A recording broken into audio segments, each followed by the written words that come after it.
گا۔ تو یہ ایک مختصر سی بات تھی جو میں نے آپ کو حقیقت کا آئینہ دکھلایا ہے۔ یہ کوئی چھوٹے موٹے عالم نہیں ہے۔ آج ہمیں قدر اس لیے نہیں ہے کہ اللہ نے ہمارے اوپر یہ فضل فرمایا ہے، یہ کرم کیا ہے، یہ اس کا احسان ہے کہ اس نے آج ہماری بستی کے اندر علماء کرام کا ایک جمع غفیر پیدا کر دیا ہے۔ ایک زمانہ وہ بھی تھا، آپ سبوں نے دیکھا ہوگا کہ نماز جنازہ پڑھانے کے لیے، امامت کرانے کے لیے ہمارے بچوں کو ہمارے بچوں کے کانوں کے اندر اذان پڑھنے کے لیے، ہمارے مردوں کو نہلانے کے لیے کوئی عالم نظر نہیں آتا تھا۔ اس وقت ہم در کی ٹھوکریں کھایا کرتے تھے، لیکن آج جب اللہ نے فضل کیا ہے، کرم کیا ہے، تو ہم اس چیز کی ناقدری کر رہے ہیں۔ میرا موضوع یہ نہیں ہے، میں نے جس آیت کو پڑھا ہے اس کے ضمن میں مجھے بات کرنی ہے، لیکن میں اس لیے بتا رہا ہوں کہ بستی کا ماحول دیکھتے ہوئے، پنڈال کا ماحول دیکھتے ہوئے ایسا محسوس ہوتا ہے کہ آج علماء کرام کی قدریں، دین کی قدریں ہمارے دلوں سے ختم ہو چکی ہے۔ یہی کہنا پڑتا ہے کہ شاید آج دین ہر انسان کے پاس اتنا پہنچ گیا ہے کہ اب اسے دین کی باتیں سننے کی ضرورت نہیں ہے، یا پھر دوسری بات یہ ثابت آتی ہے کہ دین کی قدر ہماری زندگیوں کے اندر داخل ہے۔ تو اس لیے اللہ تعالیٰ سے دعا گو ہو کہ اللہ تبارک و تعالیٰ ان علماء کرام کی زندگی کے اندر برکتیں فرمائے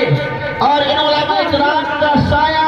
ہمارے سروں پر دیر تک قائم فرمائے، اس لیے کہ یہی مشعل راہ ہے، یہی نور کا ذریعہ ہے، یہی ہماری روشنی ہے، یہی ہمیں راستہ دکھانے والے ہیں۔ اگر یہ علماء کرام ہمارے درمیان موجود نہ ہوتے، اگر یہ علماء کرام کا نظام اللہ تبارک و تعالیٰ نہ بناتا، تو کوئی چیز ہمیں صحیح راہ پر لانے والی نہیں تھی، کوئی ہمیں دین کی صحیح بات سکھلانے والے نہیں تھے۔ یہ اللہ کا فضل ہے، اس کا کرم ہے کہ اس نے ان سبوں کو اس چیز کے لیے منتخب کیا اور یہ برابر ہماری رہنمائی کر رہے ہیں۔ تو چلیے بات کو آگے بڑھاتے ہیں۔ بات کرنے سے پہلے اللہ کے نبی علیہ السلام کی دو حدیثیں آپ کا معمول میں آپ کے سامنے رکھنا چاہتا ہوں۔ ایک مرتبہ اللہ کے نبی علیہ السلام صحابہ کرام کو خطاب کرنے کے لیے مسجد نبوی کے اندر تشریف لائے۔ مہاجرین انصار کی جماعت موجود تھی۔ اللہ کے نبی علیہ السلام جب مسجد میں تشریف لائے تو دیکھا کہ صحابہ کرام جو بڑے درجے کے لوگ تھے، جو عمر رسیدہ تھے، وہ پیچھے بیٹھے ہوئے تھے اور بچے آگے بیٹھے ہوئے تھے۔ میری بات کو سننا اور سمجھنا، اس کے ضمن ہی میں آپ سے درخواست کروں گا، اگر آپ کو اللہ کے نبی کی بات پسند ہے، اگر آپ اللہ کے نبی کے سچے عاشق ہیں، سچے محمدی ہیں، اس لیے کہ آج ہم انہی کے ماننے والے ہیں، انہی پر ایمان لاتے ہیں، انہی کی شریعت کا اقرار کرتے ہیں، انہی کے ذمن میں، انہی کے صدقے میں یہ دنیا بنائی گئی ہے۔ اگر اللہ تبارک و تعالیٰ کو آپ کو مبعوث کرنا نہ ہوتا، آپ کو بھیجنا نہ ہوتا، آپ کو دنیا میں لانا نہ ہوتا، تو اللہ تبارک و تعالیٰ اس کائنات کا نظام نہ بناتا، اس کائنات کو نہ چلاتا، اس کے اندر لاکھوں کروڑوں مخلوقات پیدا نہ کرتا۔ آج اللہ نے جو یہ نظام سجایا ہے، ستاروں کا ماحول جو بنایا ہے، آسمان کو جو اللہ تبارک و تعالیٰ نے معلق کیا ہے، زمین کی جو سطح پر پھیلا دیا ہے، یہ سب اسی لیے کیا گیا کہ اللہ تبارک و تعالیٰ کو اپنے محبوب کو اس دنیا کے اندر بھیجنا تھا۔ ان کا مقصد، اللہ تبارک و تعالیٰ کا مقصد، اللہ کے نبی علیہ السلام کوئی بعثت تھی، اس دنیا کے اندر انہیں لانا تھا، اس لیے یہ نظام سجایا گیا، یہ نظام بنایا گیا، یہ مخلوقات پیدا کی گئی۔ اللہ کی بے شمار نعمتیں اس دنیا کے اندر موجود ہیں۔ چنانچہ اللہ کے نبی علیہ السلام تشریف لاتے ہیں، دیکھتے ہیں کہ صحابہ کرام کی جماعت پیچھے بیٹھی ہوئی ہے اور بچے آگے بیٹھے ہوئے۔ اللہ کے نبی فرماتے ہیں، اے انصار و مہاجرین کی جماعت، میں یہاں تماشا کرنے کے لیے نہیں آیا ہوں، میں یہاں بچوں کے ساتھ کھیلنے کے لیے نہیں آیا ہوں، بلکہ تمہیں احکامات اور شریعت کے باتیں سکھلانے کے لیے آیا ہوں۔ اس لیے میری تمہارے سے درخواست ہے اور حکم ہے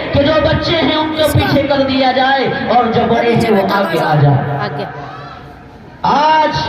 ہم یہ نہ دیکھیں کہ کہنے والا کون ہے، کس کا بیٹا ہے، کیسا اس کا کردار ہے، اس کی زندگی کیسی ہے، بد اخلاق ہے، بد کردار ہے، زانی ہے، شرابی ہے۔ ہم اس بات کو نہ دیکھیں، اس چیز سے نظر کو قطع کرتے ہوئے، اس چیز سے ہٹاتے ہوئے ہم یہ دیکھیں کہ بات کس کی بتلائی جا رہی ہے، بات کس کی کہی جا رہی ہے، حکم کس کا سنایا جا رہا ہے، شریعت کس کی بیان کی جا رہی ہے۔ اس بات کو دیکھتے ہوئے اللہ کے نبی نے جو صحابہ کو حکم دیا تھا کہ بچوں کو یہاں سے ہٹا دو، بچوں کو پیچھے کر دو اور تم صحابہ کی جماعت آگے آ جاؤ، تاکہ شریعت کا جو حکم ہے، شریعت کے جو احکامات ہے، میں تمہیں وہ سمجھا سکوں اور اس کے بعد تم اس کو ساری دنیا کے اندر پھیلا سکو۔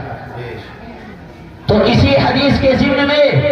اور اللہ کے نبی کے اس معقول عمل کے ضمن میں آپ سے بھی درخواست کرتا ہوں کہ آپ بھی تھوڑا آگے آگے کو ہو جائیں۔ آج ہم بھی تو اللہ کے نبی کی بات کو سننے کے لیے بیٹھے ہوئے ہیں، یہاں کوئی تماشا نہیں ہو رہا ہے، یہاں کوئی مداری آئے نہیں ہوئے ہیں، یہاں یہ علماء اکرام اپنی داستان نہیں سنا رہے ہیں، اپنی کہانی کس سے نہیں سنا رہے ہیں، بلکہ اللہ کے نبی کی دین کی بات کر رہے ہیں، قرآن کے احکامات بتلا رہے ہیں، قرآن کریم کی روشنی میں زندگی کی مشعل راہ آپ کو دے کر جا رہے ہیں۔ آپ اس کے اوپر عمل کر کے اس دنیا کے اندر بھی کامیاب ہو سکتے ہیں اور آخرت کے اندر بھی کامیاب ہو سکتے ہیں۔ تو آپ ماحول کو بنائیں، دین کی باتوں کو ادب سے سننا چاہیے، اس لیے